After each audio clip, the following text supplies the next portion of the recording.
Timeline news അപ്ഡേറ്റ്സിലേക്ക് സ്വാഗതം. പ്രധാന വാർത്തകൾ. വിളിച്ചുവരുത്തിയത് യുവതി. യുവാവിനെ ക്രൂരമായി മർദ്ദിച്ച് ഫോണും കാറും പണവും തട്ടിയെടുത്തു. യുവതിയെ ഉപയോഗിച്ച് വിളിച്ചുവരുത്തി യുവാവിനെ ക്രൂരമായി മർദ്ദിച്ച് മൊബൈൽ ഫോണും ആഡംബര കാറും പണവും തട്ടിയെടുത്ത സംഘത്തിലെ ഒളിവിലായിരുന്ന 3 പേരെ കഴക്കൂട്ടം പോലീസ് അറസ്റ്റ് ചെയ്തു. അഷ്ന എലിസ എന്ന യുവതിയാണ് അനുരാജിനെ കഴക്കൂട്ടം ഫെഡറൽ ബാങ്കിന് സമീപം വിളിച്ചുവരുത്തിയതെന്ന് പോലീസ് പറയുന്നു.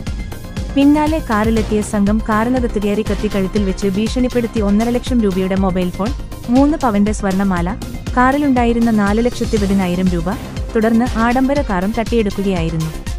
നെടുമങ്ങാട് സ്വദേശിയായ ആസിഫുമായുള്ള സാമ്പത്തിക ഇടപാടിനെ തുടർന്നുള്ള തർക്കമാണ് സംഭവത്തിന് പിന്നിലെന്നാണ് പോലീസ് നൽകുന്ന വിവരം. News desk timeline news.